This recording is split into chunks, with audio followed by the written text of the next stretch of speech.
We are currently navigating an era where the sheer volume of data we encounter vastly exceeds our biological capacity to process it.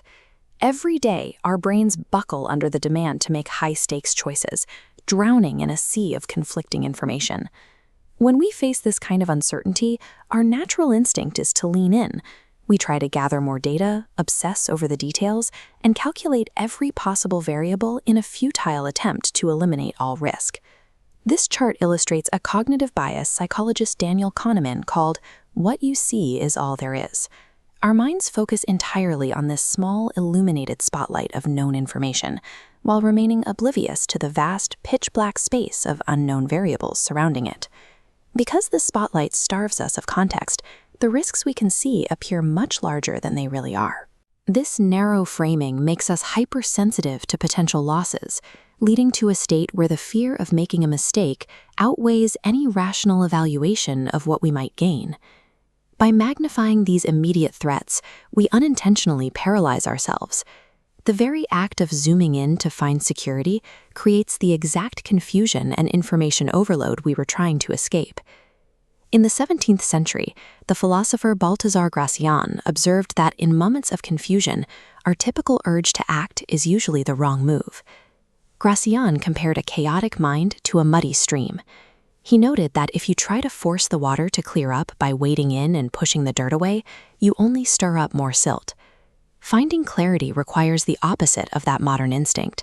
Instead of fixating on the chaos, we must step back from the bank and allow the current to settle on its own. The first active step in that process of stepping back is a technique taught by the Stoic philosopher Epictetus, the dichotomy of control. This model creates a strict boundary.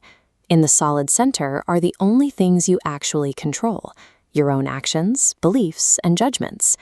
Everything else, other people's reactions, market trends, or the final outcome of a decision, vibrates on the chaotic outside. Once you categorize a variable as uncontrollable, you stop trying to process it.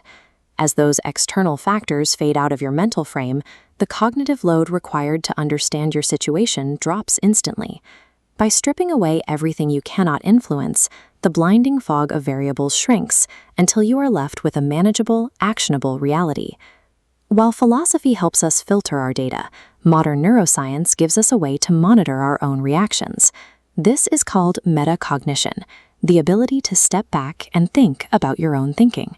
Neuroimaging shows that this self-monitoring is supported by the anterior prefrontal cortex. This region acts as a high-level oversight system, allowing us to evaluate our immediate emotional impulses before we act on them. This requires intellectual humility, the active recognition that our initial gut reactions and first impressions are often based on flawed data and incomplete patterns. Metacognition shifts our role in the decision-making process. We are no longer passive victims of our immediate stress. We become the editors of our own judgment. High-stakes experts use this zoomed-out perspective to make life-or-death decisions through a process called recognition-primed decision-making. When firefighters enter a collapsing building, they don't try to analyze every flickering flame. They use pattern recognition to filter the critical signals from the chaotic noise, allowing them to act with speed despite the uncertainty. Nuclear technicians operate the same way. They don't search for absolute certainty among these thousands of dials. They use models to check their own assumptions and manage probabilities. These experts achieve clarity not by predicting a perfect future, but by accepting the odds and making peace with the fact that they are navigating a world of likelihoods, not certainties. The highest level of perspective is a psychological technique called self-distancing.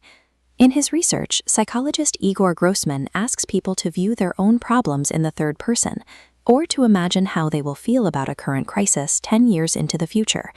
This shift from a tight, ground-level view to a wide overhead perspective significantly increases a person's accuracy and wisdom.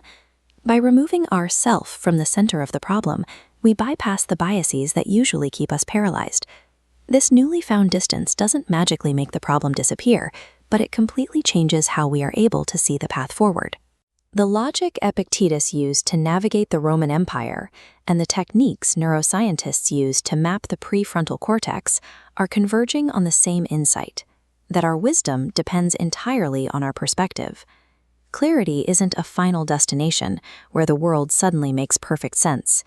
The chaotic world around us will always remain inherently messy, muddy, and largely outside of our direct everyday control. But by systematically zooming out, sorting what we control, monitoring our own thoughts, and distancing ourselves from the immediate heat of the moment, we can learn to navigate that chaos with a steady hand.